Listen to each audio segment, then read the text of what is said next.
We Hungry by Bob Marley here on Democracy Now!, democracynow.org, The War and Peace Report. I'm Amy Goodman with Juan Gonzalez. Well, we turn now to a Democracy Now! Exclusive.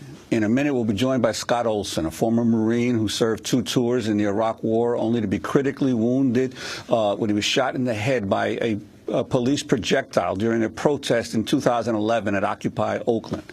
He was hospitalized in critical condition with a fractured skull, a broken neck, vertebrae, and brain swelling. At the time of the shooting, Olsen was wearing fatigues and a Veterans for Peace T-shirt. Moments after he was shot, police fired a bright flash grenade at a group of Occupy protesters who attempted to help treat him. Soon after that, protesters carried Olsen away as blood streamed down his face. Video of the incident went viral.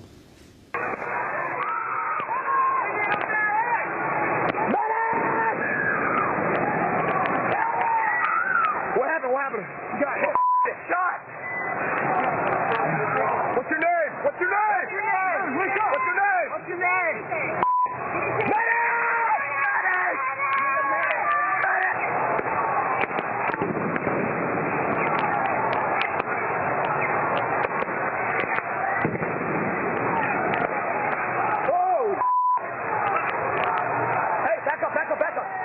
Protests condemning the police use of force were held around the country. The incident galvanized the Occupy movement in Oakland. Within a week, a general strike temporarily shut down the Oakland ports.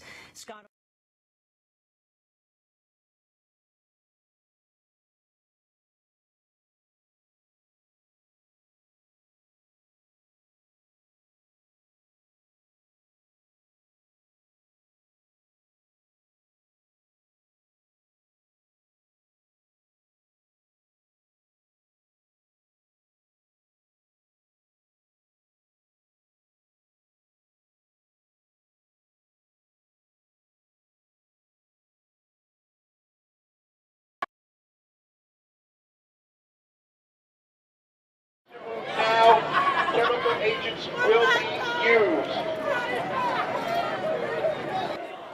If you remain in the area just as loud, regardless of what you'll be a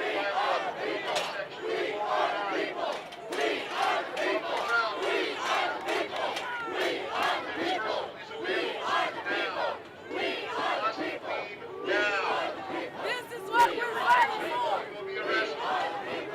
If you refuse to move, chemical agents will be used.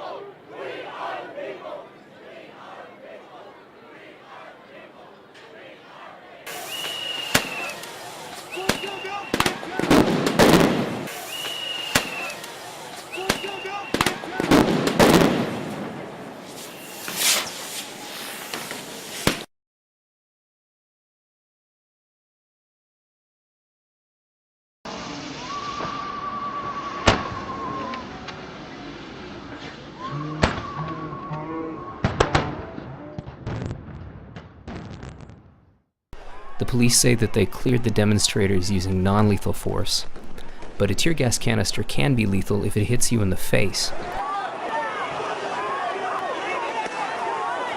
It's hard to see from this video exactly how this demonstrator was wounded, but if you doubt that the police were deliberately aiming at the protesters, watch this policeman when a group of protesters attempt to come to the aid of the injured person.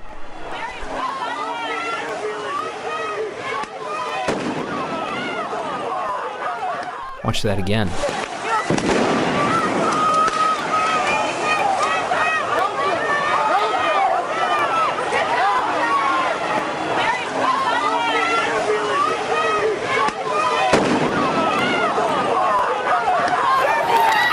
What happened? What happened?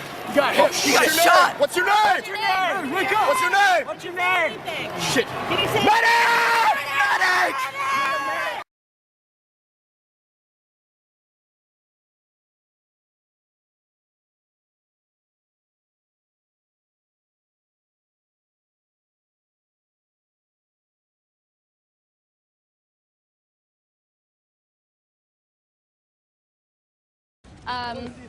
Quit his job, was giving the orders over, a megaphone, some speaker of some type, that if people did not disperse, they would use chemical weapons because they were in violation of Penal Code 409. I want you to listen to what the interim police chief said last night after that event. At that point, we were in a position where we had to deploy gas in order to stop the crowd and people from pelting us with bottles and rocks. Did you see people throwing bottles and rocks at the police before they used those tactics? Yeah. Yes, people were doing that.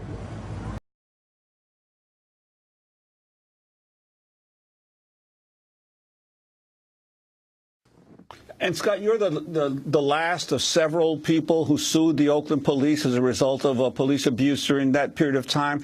Do you get a sense that there's a real a determination to change policies by the Oakland officials? Well, I think that having these lawsuits could be enough to bring some accountability to the police.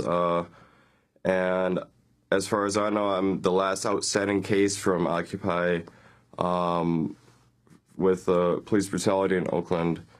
And you know, it's important that they need to know that if they use these weapons, the beanbags and the CS flashbangs, and they use them against a crowd control policy that they have already agreed to, and they blatantly violate that, then they shouldn't be allowed to use these weapons at all if they can't play by the rules that they've been given.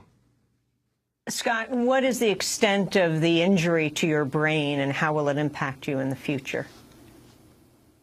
Well, there's a portion of my left frontal lobe which is dead, and you know, that manifests itself in different like cognitive problems, fatigue, memory, planning, and things like this. So it made it very difficult when I tried to return to employment, and it makes that unrealistic for me. And you know, I'm at a much greater risk of down the line developing dementia, Alzheimer's, or other cognitive issues. Scott, in the settlement, can you give us a sense of the range? Are we talking 7 figures? Are we talking in the millions?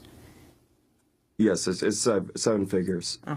And is there any deal you've made with the police around their behavior and changes in how they deal with people in protests? No deal has been made, but we are going to put pressure on or work with the police for, you know, our first step is to disallow the use of the weapons that they attacked me with.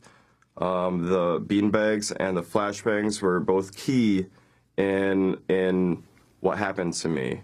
They use the flashbangs, and they are designed to cause panic. They are designed to cause people to scatter.